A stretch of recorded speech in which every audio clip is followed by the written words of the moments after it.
Good morning, everyone. Again, welcome back to the session. Yesterday, we have seen about how we can create beautiful HTML reports in SoapUI using external reports library.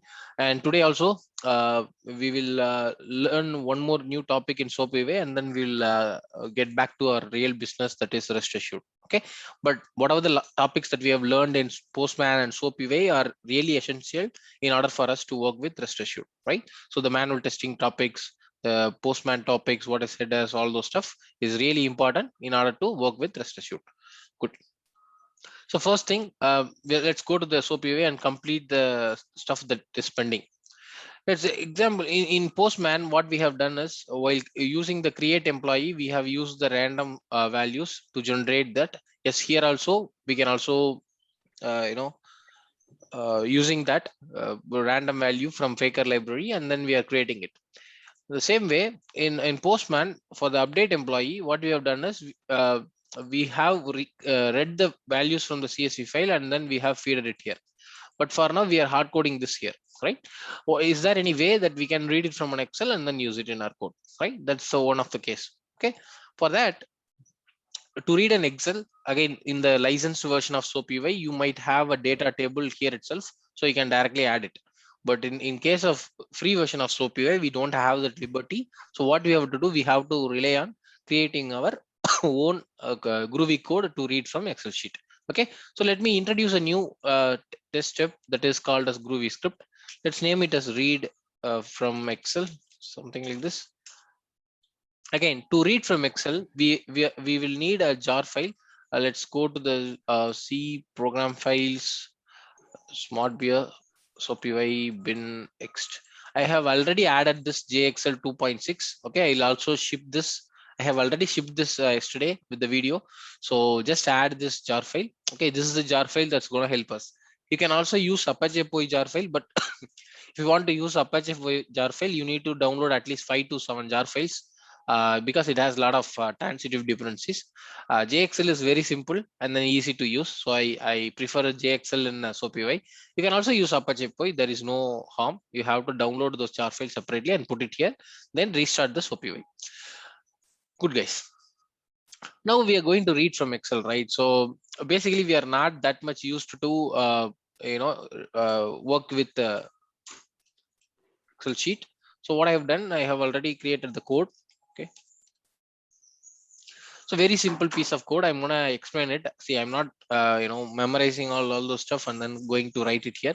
Okay, very simple piece of code. Okay, so first I'm doing an import statements. So from this library only, we are going to have use certain methods that gonna help us to read and write from an Excel sheet. Okay, in our case, we are going to just read. If you want, you can also write it to an Excel sheet. Good. Now I have an soapui.xls file that is present in my project path. Okay, there is something called as documents where my project is present. So if you notice, the JSON server project is present in documents folder here. And in this same folder, I have the soapui.xls. I want to read this XLS file. Again, guys, the JXL will only support XLS, the old format of Excel. If you want to use XLSX, there is no other way. You have to use Apache POI jar file. This is just a demo. So I'm just using XLS format of jar Excel file. So you notice there is a column called a test name and the values request response chaining, first name, last name. And then there is another row that is for test case 2. We don't have a test case 2. This is for dummy purpose. I'm having 2 rows. Okay. In my case, I want for this particular request response chaining test case, I want to get this values. Okay. That's my intention. Let's close this and let's go back to the SoapUI. Now the Excel sheet is present in the same path as my project folder. So instead of hard coding that, what I'm doing, I'm dynamically getting the path of the project where this XML is present. Okay, this is more similar to system dot get property user dot there. It's similar to this in Java. Okay, so you're getting the project path at the runtime. Just for confirmation, I'm printing that, and then in that project path, I'm looking for a soapui.xls file. Okay, this is the workbook type. Okay, I'm just storing it in workbook 1 reference. Again, simply you can also use def. Okay, if you are not comfortable, you can use def, or if you know the exact class, you can also use exact class. It's up to you. Again, the same way in the Excel sheet, there can be multiple sheets. Okay, this is the Excel sheet. In the Excel sheets also, there can be multiple sheets, right? But I am interested in the Excel sheet which is present at the 0th index. This is the Excel sheet that is present at the 0th index. So I can use get sheet of 0. So I have get into Excel workbook, and here I'm getting into correct sheet. Good. Now I want to get the value from that. Okay. So normally what I can also do, I can just tell log.info and then sheet. In this sheet, I need to find the row number and column numbers, right? Suppose I want to get, this is column number 0, column number 1, column number 2. This is row number 0, row number 1, row number 2.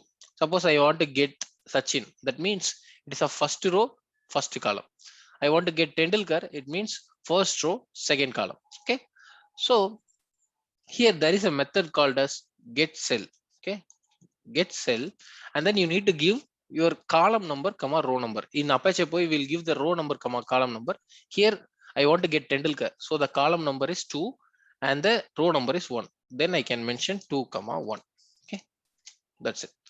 Now instead I get into this cell. Now what I want to do, I want to get the cell content. So there is a method called get contents which will bring you the content of that particular cell. Okay, now if you try to run it, okay, so there is something, it is rolling. See, get content is not present, you need to use get contents. So there is a mistake, so use get contents. That's it. So now if you notice, it has given me Tendulkar first. Again, ignore about this because it's printing me all other stuff. So maybe I'll comment that and run it again, clear it, run it again. So this time it's printing me Tendulkar, and it's also printing me log.info, the project path. Project path is present in OneDrive documents, right? So this is the path, where my Excel is present. Okay.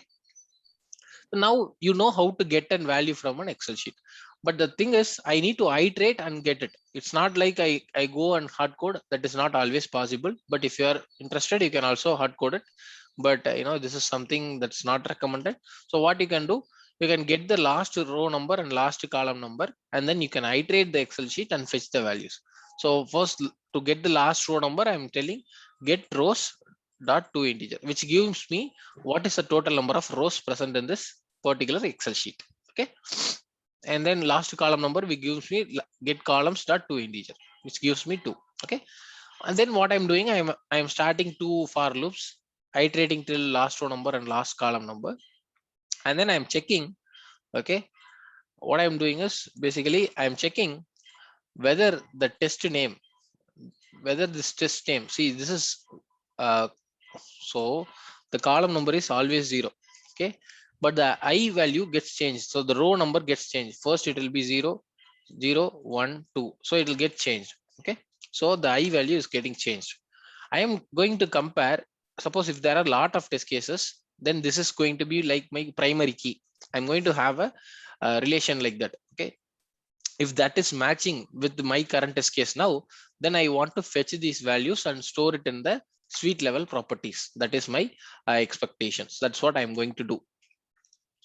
Okay, so I go here and then I'm doing a comparison. I'm getting the 0th column, and then the row number is keep on changing. So first time it will be 0, second time it will be 1. Basically I can start this from 1 because in the 0th rows it will be always test name. Okay, it is just a header for a reference, it should not be compared. Okay, so we can start it from 1, and then I'm trying to get the contents. If it is equals to this particular test case request response chaining, then what I am doing, I am getting all those values. Okay, so I'm getting first name and then Sachin, last name and Tendulkar. If this is matching in this particular row, then it will fetch first name as the key and value as this particular thing. Last name as this and value as this. Okay, and then see the key is going to be like this, guys. Okay, see, I'll do some trick. Okay, let's break it down into simple words. Set property value of key comma value. Okay, this is a syntax. Suppose if you want to set some properties, then you have to use set property value at the suite level, pass your key and value. Here my key is always going to be this. Okay, first name, last name. The first row is alone the key. Okay, and then the value is going to change based upon the row. Okay, suppose there is just case 3. Okay, so it's going to change based on that. So that's the reason our key is always going to be first name, last name. So that's the reason I have hard coded here. J is keep on changing. J will keep on changing. We may have multiple columns for a test case, but the row number is going to be same. That is 0th row. Okay, so the 0th row is going to be my key all the time, and then the value is basically J comma I. Okay, so the value is sometimes if the I is 1, then this is going to be the value. If the I is 3, then this is going to be the value. Okay, so then I store all this information in the suite level property. Okay, let's try to run it and then see what's happening. Okay, let's try to run it. Once this is run, let's go to the custom properties at the suite level. Go to the suite level custom properties. If you notice, it has read all the things. Okay, maybe this is coming somewhere else. Test name, it has read from here. It has read from here. First name, last name, everything it has read from here. Maybe these things are not needed. Let's close this. Maybe I'll remove all of this. Okay, so that you can clearly understand what's happening. I'm also setting something like key and value. So let's comment this out. We don't need this, just for a demo I have given. So let's try to run it and see what, see test name, whatever the values that we have in the Excel sheet is now read and then stored in the suite level properties. Once this is done, okay, once this is done, okay, once this is done, what I'm going to do in update employee, instead of hard coding, now this has to reference to the suite level property of this test name, the first name, the last name. Maybe the email I didn't read it. Maybe I leave it like that. But if you want, you can also pass the email from the Excel sheet as well. Okay. So what I can do, dollar hash then test suite level, and this is my F name, the first name. I want to see the understanding is very simple, guys. First, we are reading it from an Excel sheet, and then we are storing it in the suite level property or test case level property, or you can store it in the project level property. And whenever you want to use it, just to reference it like this. That's it. Very simple. Now just copy this. I also want the last name from the test suite level. So write like this. Now, if you run the entire test, okay, let's save everything. And then let's go to the sanity suite and run it now. There is a failure. Maybe, okay, let's go here. Understand what is the failure.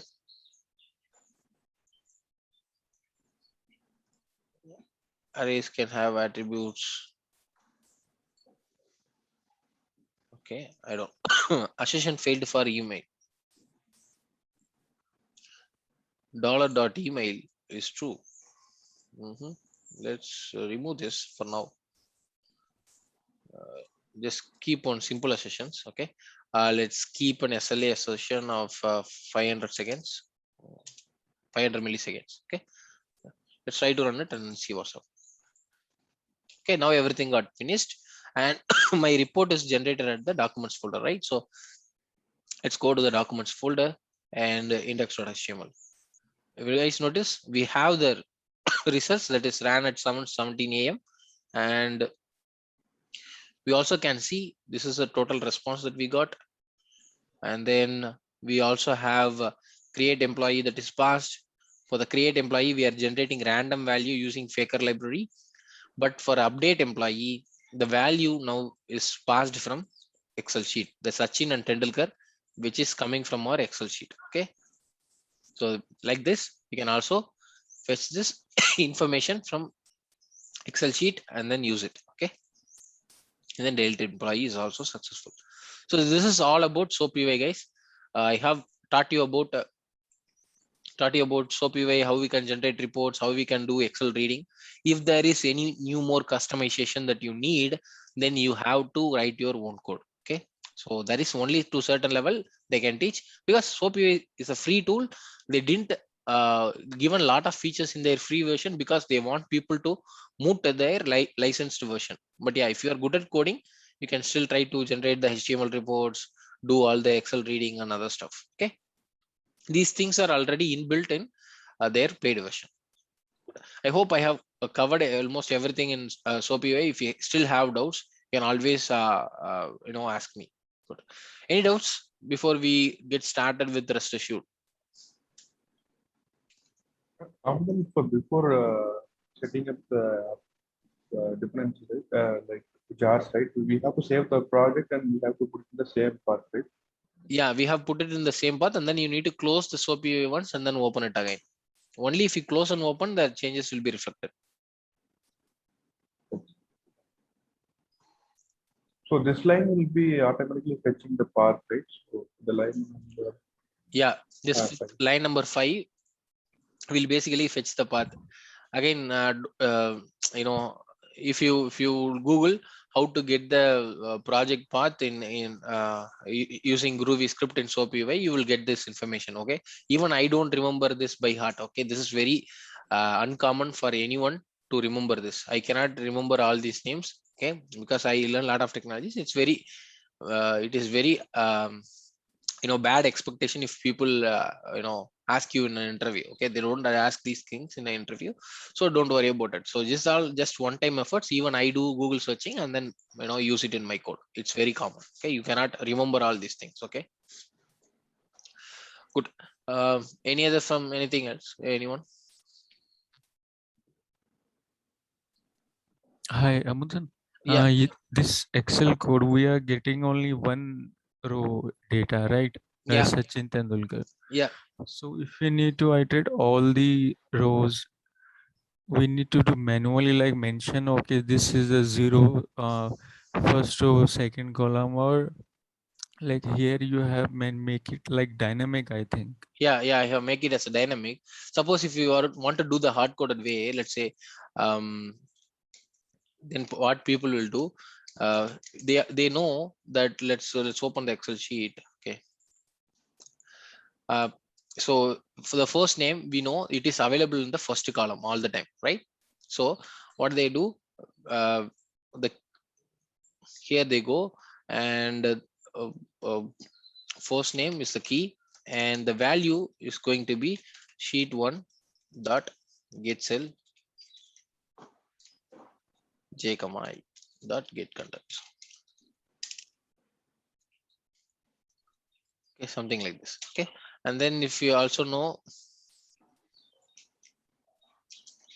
last name, this is L name.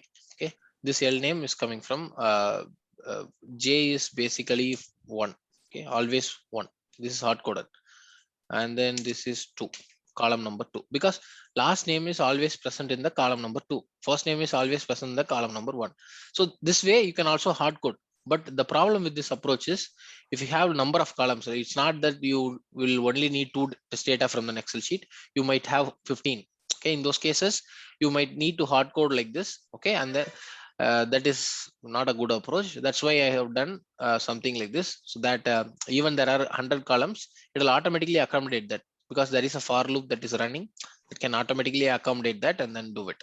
Okay, if you are hard coding, you don't need the second loop. Okay, you just need the first loop alone. The second loop is not needed, because we are hard coding the jth value, right? So nowhere we are using the jth value, so you don't even need the second iteration. Okay, second for loop.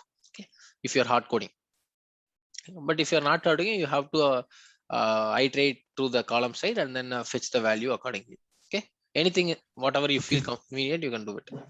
So here we have like make it like it equals request response chaining. So if for every row we need to set, okay, if equals this, then No, we this is need. this particular test case, right?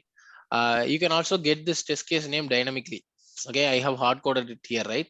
So since this is a request response chaining test case, maybe you have the test runner variable there, right? So test runner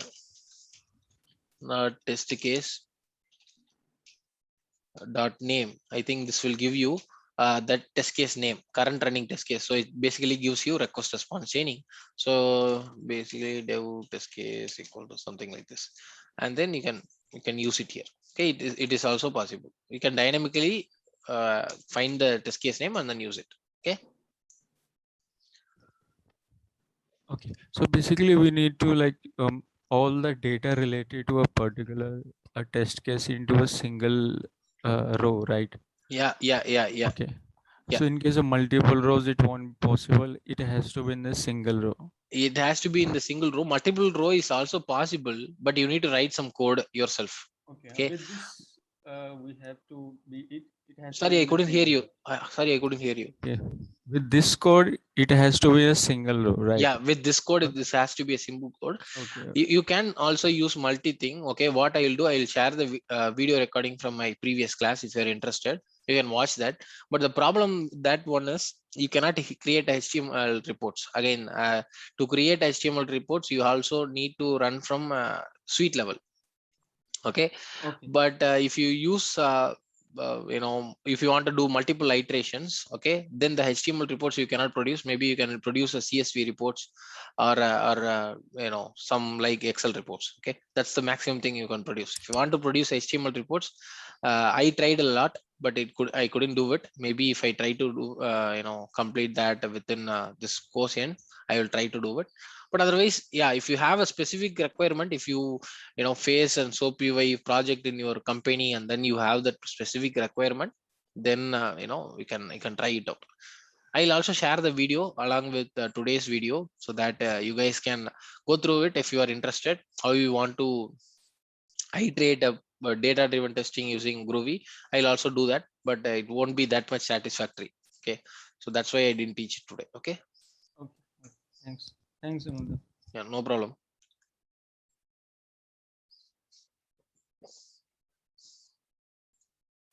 So I'll comment it out.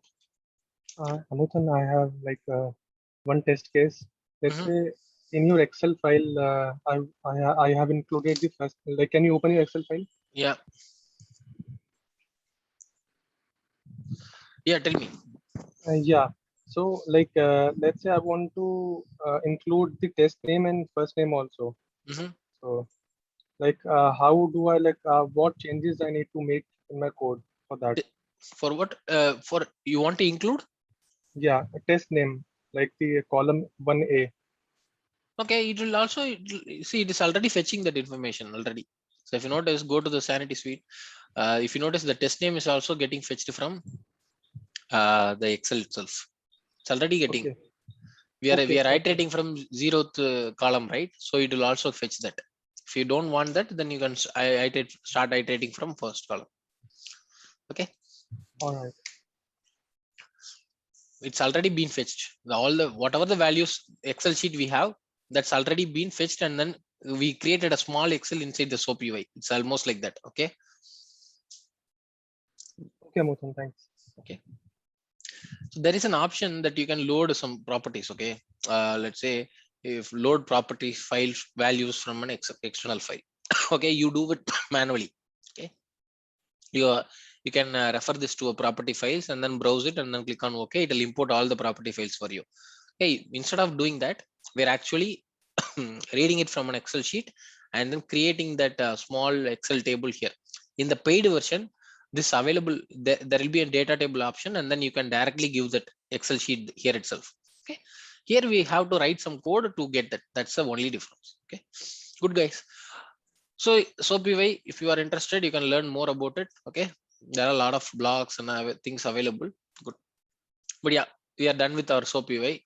We will get into the most interesting part about REST issue.